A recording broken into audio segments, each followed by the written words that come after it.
Right then, to run the rule over a squad that does have one or two surprises, I'm very glad to be alongside two men who know the pressures of an away Ashes series all too well. Former England fast bowler Stephen Finn and batter David Malan, plus the BBC's chief cricket reporter Stefan Schemmelt. Hello to you all. Lovely to have you with us. Right, first and foremost, Will Jacks is a name I think, Stefan, we were a little bit surprised to see on that list. Yeah, a little bit. Brendan McCullum told us last Sunday when it was raining at Trent Bridge during that last T20 between England and South Africa that probably the only point of discussion in the England squad was that second spinner. A lot of us thought it was going to be Rehan Ahmed because of the form that he's shown and what he offers, actually, a little bit of something different with his leg spin.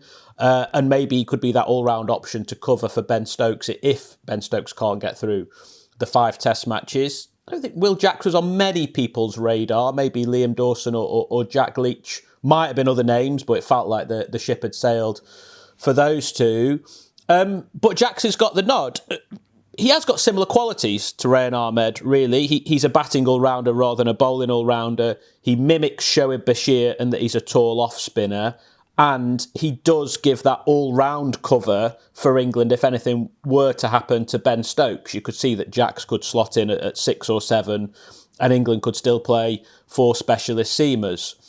In all of that, though, if the only surprise in a squad is the identity of the second spinner, it shows that England are pretty settled and their plans have come together because ultimately, if Will Jacks has a big say on the outcome of the Ashes urn, I'd be quite surprised. So the fact that the second spinner is one of the big talking points shows just how well England's plans, from their point of view, have come together. David, what did you make of the decision to see Will Jacks coming in as that second spinner?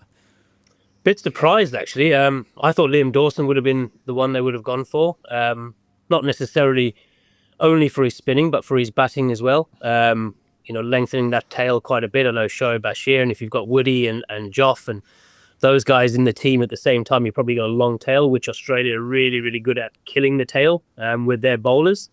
A bit of a surprise to me, but I guess it gives England a different option as well. They now have someone that if they decided they didn't want to play Bashir at, say, a Perth, where they think it's going to be green and seam orientated, that they still have a spinner being able to play and bat at 8.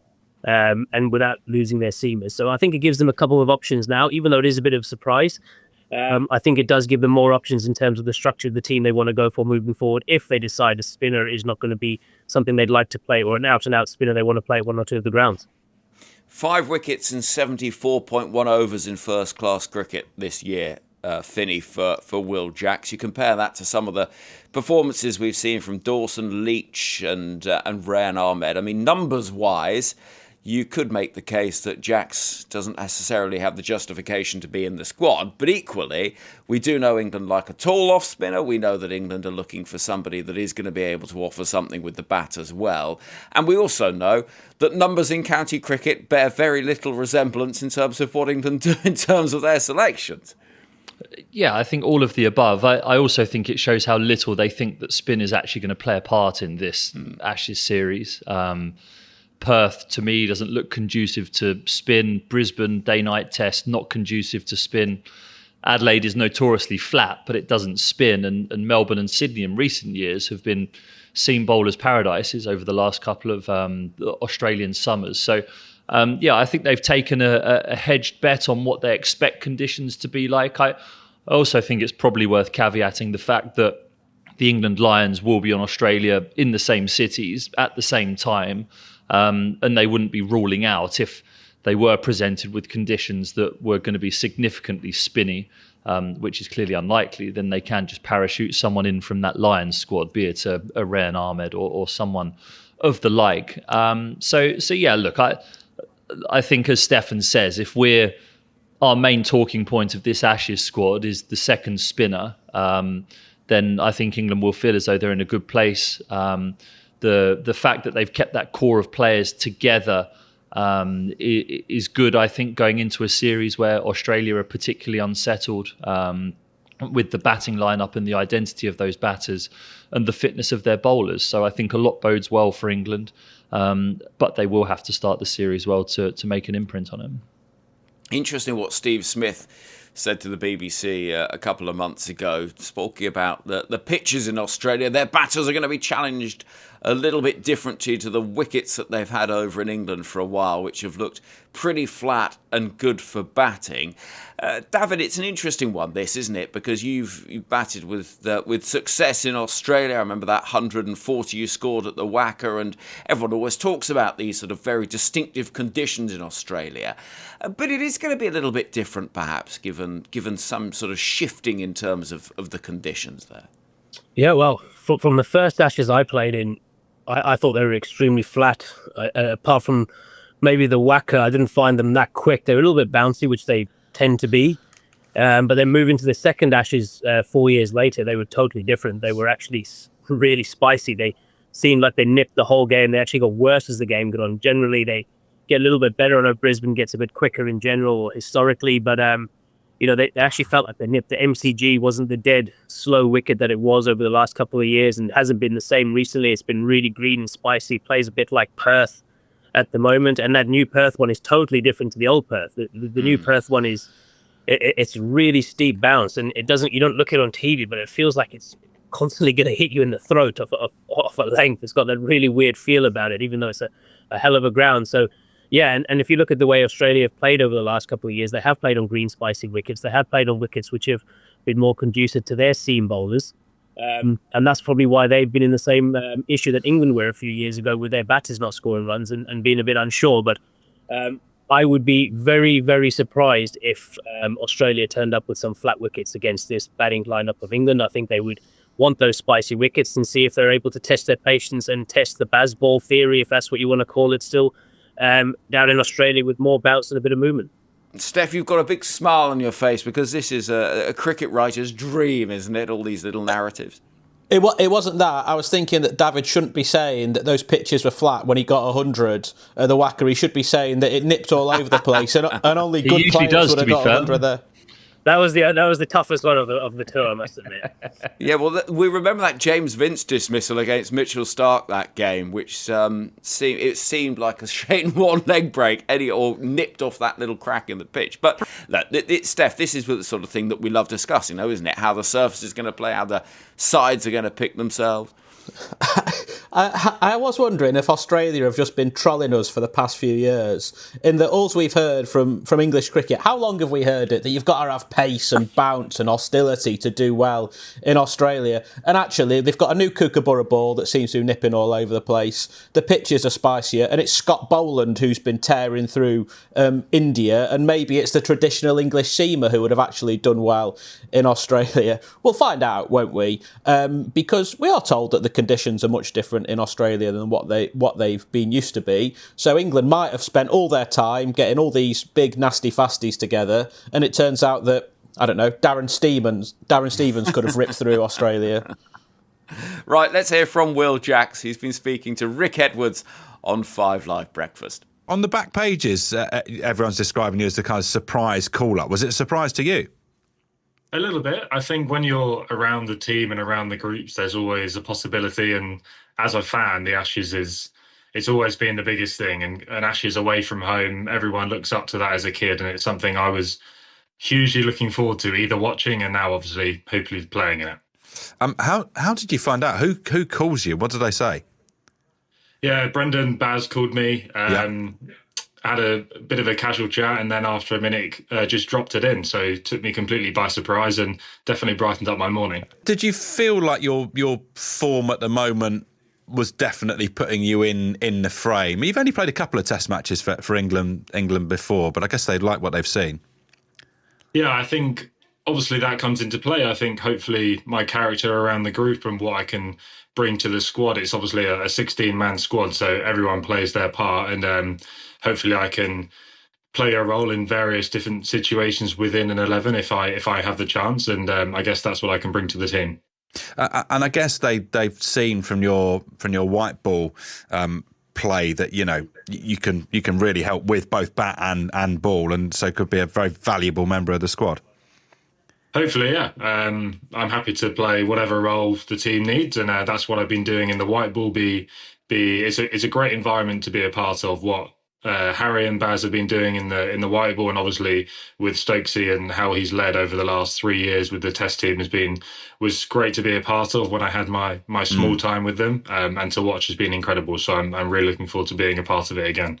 Who are the spinners playing in the game at the moment who you look to and try and learn from? I mean, obviously, Australia got a pretty good one in Nathan Lyon.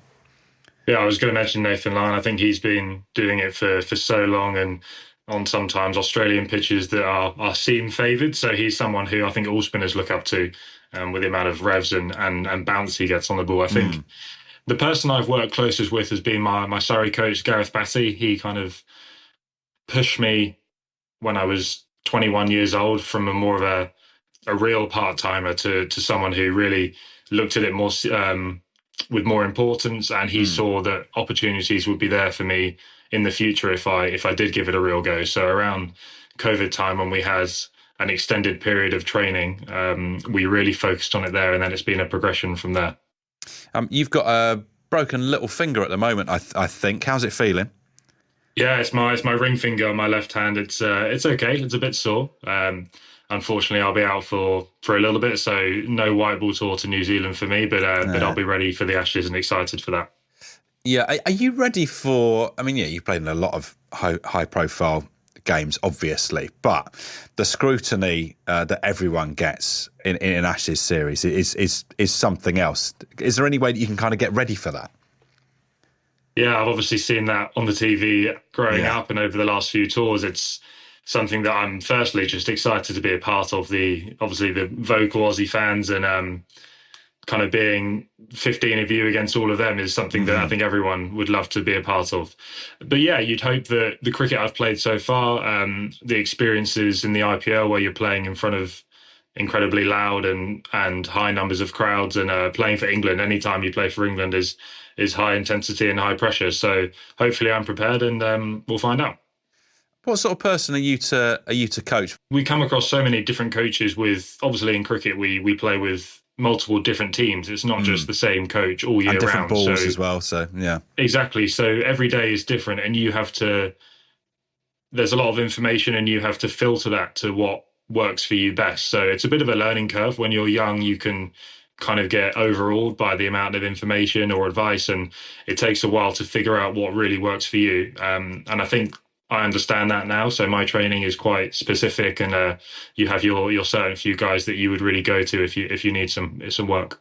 Well, that was Will Jacks chatting to Rick Edwards on 5 Live Breakfast on Wednesday, the day after we got news of his inclusion in the England squad, which has got a couple of other little nuggets of intrigue, I think, in there as well. And not least, Finney, the fact that Harry Brook, England's white ball captain, has been named as vice-captain underneath Ben Stokes, replacing Ollie Pope in that role. I mean, what can we read into that in terms of Pope's vulnerability as his place at 3?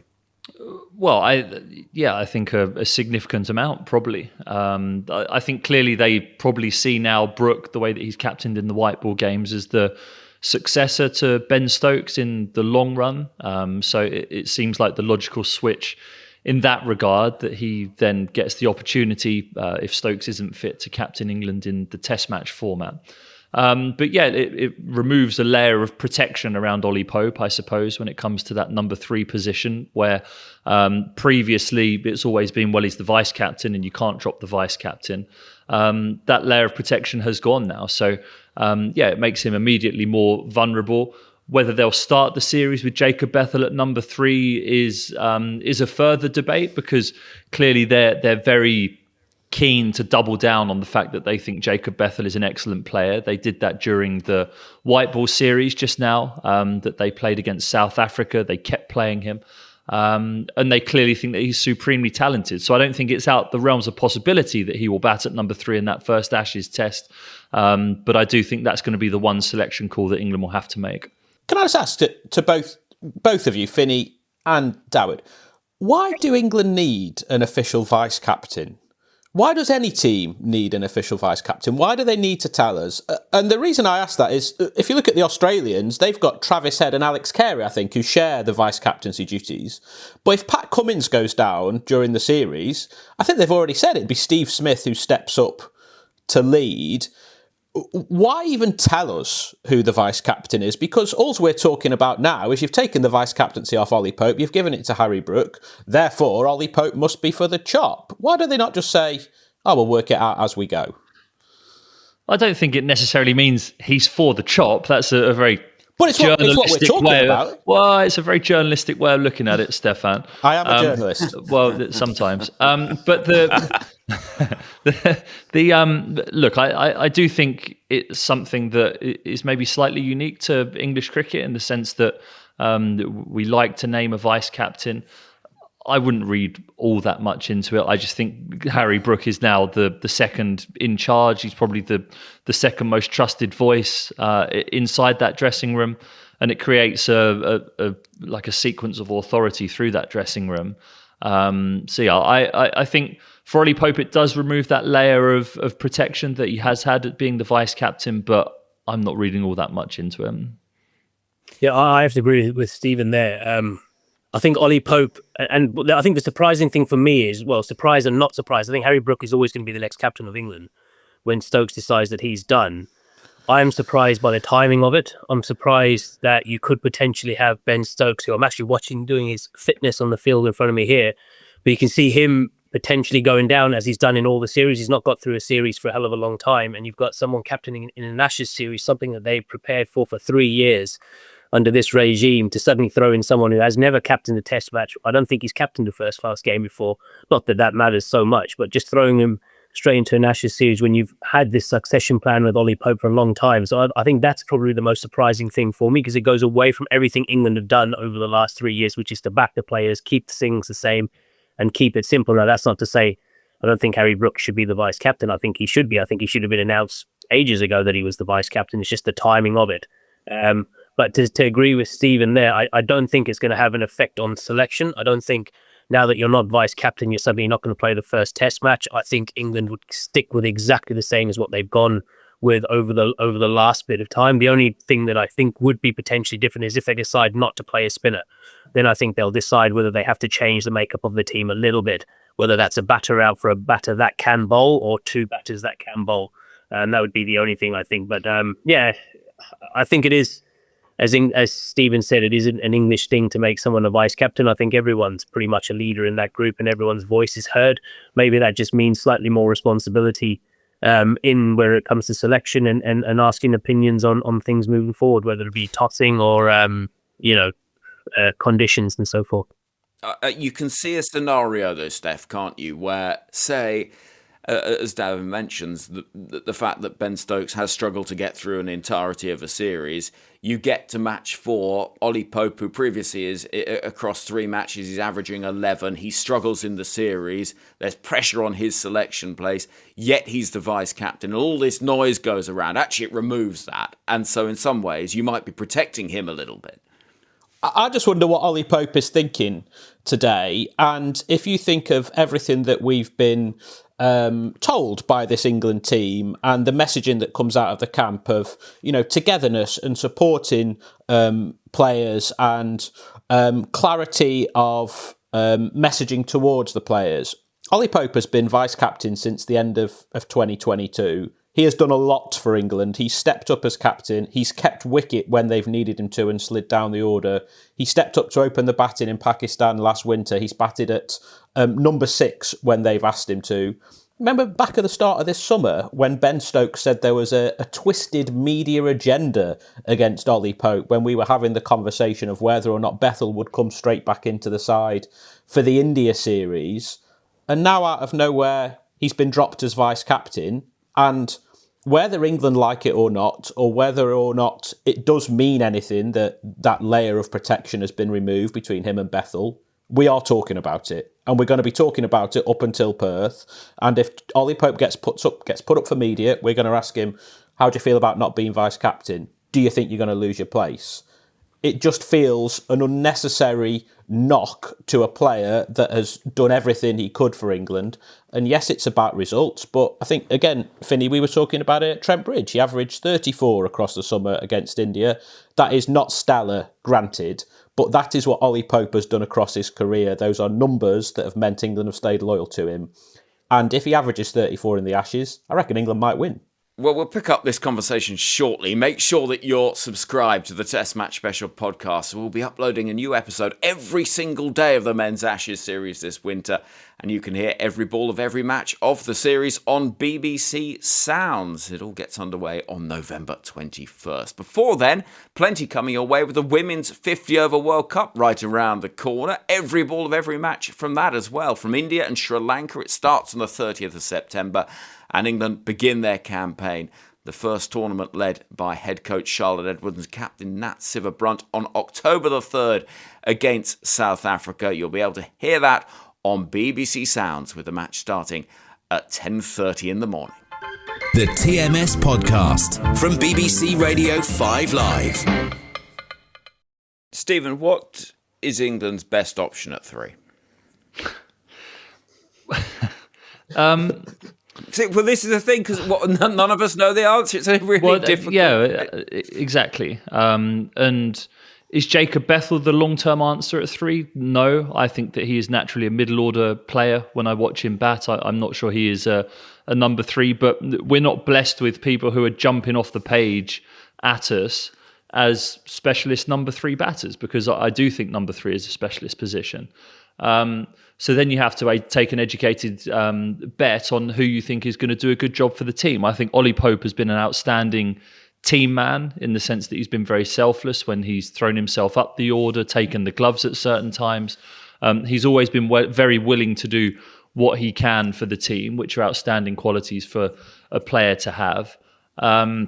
Yeah, I'd be surprised if they went against the status quo for that first test, just because then why didn't they play Bethel throughout the summer? Why didn't they change it after the third test, say, of the India series? Yeah, I actually can't answer that question, unfortunately, with a definitive answer. David can, though. No, I would just say, so that the last series we played then, I know everyone talks about you want to go down to Australia and you win the Ashes and what have you, but I actually remember 2 days before the first test, we were doing a fielding session and we had batters and bowlers mixed, and everyone was sort of looking at each other going, "Are you playing?" And the other one was going, "I've not been told anything, are you playing?" And everyone was like, "I don't know." And it got to a stage where people were like, "Well, let's wait till tomorrow." And then we were doing fielding again and guys were like, "Are we playing?" And then someone's like, "I don't know, I haven't been told if I'm not playing or not." And this is the day before the test match, and you had, I think it was Bairstow and Pope, and they were unsure which way to go. And then it was bowlers. I think Broad got left out, but it's sort of everyone was unsure what was happening 2 days out and then a day out before the test match. And people only got told after training session what the first test was going to be. And they had this whole COVID and preparation, and we all did quarantine. They had the whole time to work out what we were doing.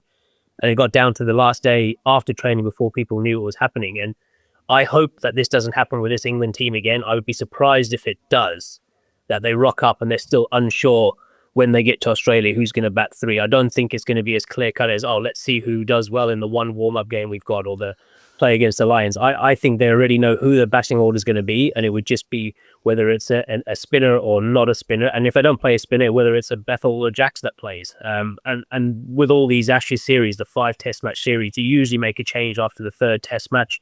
If someone hasn't performed in those first couple and you're behind the game, if you're winning games of cricket, you probably stick with the same team for that 4th test as well.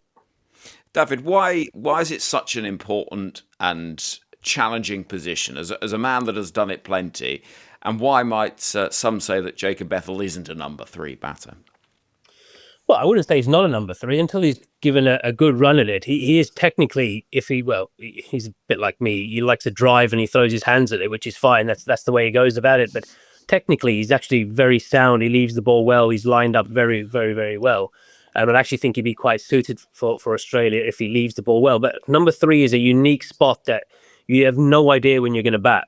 Like, you bat at 4, you play the same game every time. You bat 5, you play the same game. You walk in regardless of whether you're 10 for 2, 20 for 2, 100 for 2. You walk in at 4 and you're playing the same game. You're aggressive. You're taking the game on. When you're batting at 3, you could walk in the first over of the game as I did in that first test at Brisbane. You walk out the second ball of the test match, and then the next test match you walk out at 100 for one, and it's your tempos, understanding if you're going to carry on with that tempo, if you have to find out different ways of working out. So it becomes incredibly tough. It's the same with white ball cricket. It's a tough position to bat because you have to do it so many times to understand which way you're going to go about it at that specific time. Do you counterattack? Do you sit in for a bit? Whereas all the other positions, I feel like you just play the same way. So I'm not saying Jacob Bethel can't. I'm not saying he couldn't be as successful in the long run. He needs to get given an opportunity to do it. And whether him getting an opportunity to do it for the second time or third test, whatever it is in the Ashes, I don't think that's something that would be beneficial to him or England just yet. Right, let's move on to the bowling attack. Chris Woakes doesn't make it. Whether his fitness would have been an issue regardless, or whether England would have gone a different route, he's not in the squad. And so it is the explosiveness of Wood, Archer, Carse, Stokes potentially all lining up as well. You've got all sorts of options, arguably. And Steph, I know you've written about this. It's England's quickest bowling attack to head to Australia in several generations. So, Stefan, what do we make of this bowling attack? I think if you'd offered this bowling attack to England last summer when they nudged Jimmy Anderson into retirement, they would have snapped your hand off. For them to gather this group of fast bowlers, and look, there's still time until the 21st of November. As Finney knows, you can get to Australia and not even make it through the first week. So there is still time for this to go wrong. But at the moment, England have all of the tools that they have publicly said that they want to take to Australia. Pace, bounce, hostility, options to rotate in and out throughout that 5-test series. I don't think Chris Woakes wasn't considered on fitness grounds. There was the chat about Jamie Overton and whether or not he would take the sixth seamer slot, but then he ended his red ball career, or paused his red ball career, opening the door to Matthew Potts. There are questions over Mark Wood, who won't have played a test match since August 2024 by the time the Perth test rolls around. But that being said, I don't think England could have asked for anything more than the group of fast bowlers they are taking to Australia. Finney, the bowling attack in the final test match of the last Ashes series down under: Stuart Broad, Ollie Robinson, Mark Wood, Chris Woakes, Joe Root. It's a very different looking lineup, apart from Mark Wood being part of it, but it is a very different makeup.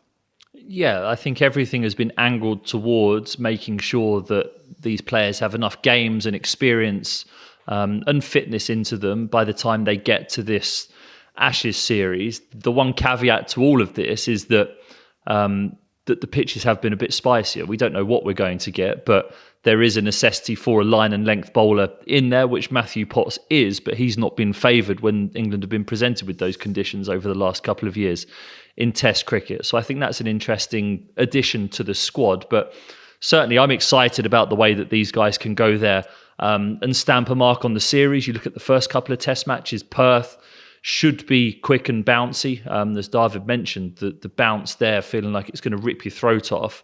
If you line up 3 of those 6 with Ben Stokes as a 4th, and then depending on whether they play a spinner or not, that's really exciting to lay a marker down in the series, which you absolutely have to do. When we won it in 2010-11, we were behind the game, but then that monster first innings with the bat in hand set our stall out to then put a footer or have a foothold in the series. And England will have to do the same. And I think that this pace bowling attack, with the conditions that they'll be presented in those first 2 games, will give them the possibility to do so. David, what have you made of the selection and the availability as much as anything? Well, I think they've got everyone they wanted, apart from potentially Woakes if he was fully fit. I think it's exciting for England that they're actually rocking up to Australia with people that have got a bit of pace and a bit of skill, a lot of test matches underneath their belt. You've got Gus Atkinson, who still bowls fuller than most bowlers as well, and he still bowls at good pace. Joff bowls quite full. Carse can pitch the ball up as well. Tongue has shown that he can do it. So I think they've got all the strings to their bow. Is whether they can be consistent enough and maintain the pressure enough. In the times I've been there, we've been poor with the bat and we didn't score enough runs. But it always felt like Australia found a way to get the pressure back on you and score, and they'd still be 160 for 4, and you think we're in the game, and they score 400. They'd found a way of doing that. So if you can maintain that pressure for as long as you can as a bowling unit, which I think these bowlers have done exceptionally well on the flat wickets that they played on recently, so they've learned different skills. So whether they can use those skills and balls on wickets that are doing a little bit more and be more consistent, I think it would be great for England. I'm actually really excited for this series. I think this is probably the first time in a long time, probably since Finney went down and won it, that we're actually looking at a team that can actually push Australia and potentially win down there. And that's exciting from an England point of view and a supporter's point of view too. How much of that, Finney, that potential for England to win the series is down to this bowling attack and the fact that there is the explosiveness that we speak about? Yeah, it is, but it's also only a component within the greater sum, which is the entirety of the team, but also the attitude that they're going to play with. I think when I've looked at the previous series, so 2013-14, 17-18, 21-22, there was a timidness about the way that England played that mean that Australia just bully you. If you go down there and you don't puff your chest out and push back against Australia, they'll bully you for 5 test matches. Looking at this team turning up with the characters that they have, the captain that they have, and this bowling lineup, they're not going to be bullied by Australia. They might lose, but they're not going to be bullied whilst losing. They're going to push back at certain stages throughout this series, which I think that if you push back early enough in the series, you can turn the tide the other way. And the Australians can turn on themselves. There's infighting, the media turn on them, the public turn on them, and that's when you're ahead. And that's what we did in 2010-11. And that's why I think this is England's best chance to win a series since then. Steph, would you agree with that? You've seen plenty of these tours down under, and you've seen the elements that have gone right and gone wrong in that time. Yeah, and I've written that this is England's best chance to win since 2010-11. I guess we do overlook the fact that in 2013-14, England had just won 3-0 at home, and everyone kind of expected them to go to Australia and win. But certainly since then, this looks like the time the two teams are most evenly matched. We've just spoken about the fast bowling unit, but I do think it's England's batting that is their strength and where they hold the edge over Australia. And so much will just come down to Ben Stokes. I think England's chances of winning without a fully fit Ben Stokes for the majority of the series really do dwindle. And going back to that first test in Perth and sort of linking it all together with the fast bowling lineup and who England decide to play and whether they play a spinner or not, a lot will depend on that fitness of Stokes, because if Stokes can bowl his overs, then that changes the balance of the team. If they're still just feeling their way back in, playing 4 specialist seamers is another way to protect Ben Stokes in that first test. But yeah, it is exciting, and England have got a chance, and there are definite weaknesses in the Australia team that can be exploited. Do you go along with that, Finney? It feels like there is just something a little different about this tour. Absolutely, yeah. For the reasons that I gave before, in the sense that the way that England are going down there to play on the front foot is something that I don't think we've seen for a long time. And secondly, that there are chinks in the armour of Australia that has been pretty sturdy, I think, on the last 3 Ashes tours that have happened down under. Australia have been very settled. But you look at the top order turmoil that they've had and the discussions that continue to go around who's going to be the makeup of that top 3. How do they fit Beau Webster and Cam Green into the same lineup, because they seem desperate to do so? They don't both fit into that middle order, so then you have to compromise something. Pat Cummins' back injury that is being played down by Australia, but if you've got a stress response in your lower back as a bowler 6 weeks out from a massive series, that's a worry. Josh Hazlewood hasn't played as much cricket in the last couple of years as he has done before. Nathan Lyon's returns in Australia have been a lot lower than previously as well. So there are definitely things there for England to take advantage of.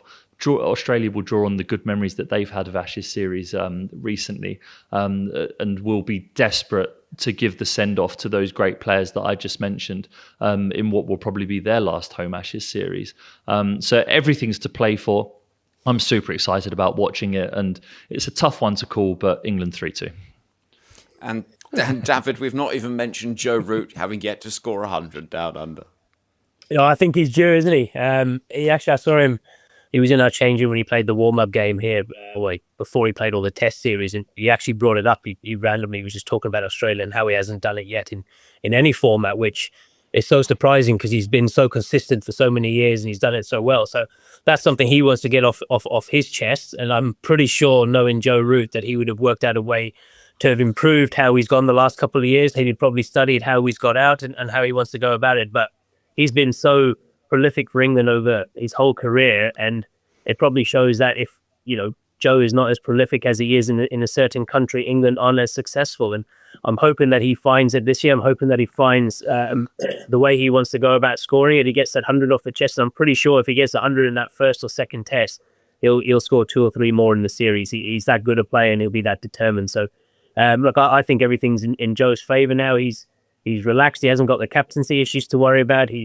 He's not got to worry about who's going out and who's getting selected left, right, and centre. So I think he'll be a lot freer mentally to be able to go out and just do what he does best, which is concentrate on his batting. Look, I'm really torn in this. I'm really torn because I'm desperate for Joe Root to score 100, and he's imperative to England winning this Ashes series. But there's a lot of me that would love to see Matthew Hayden walking around naked around the SCG. So I'm very torn on that one.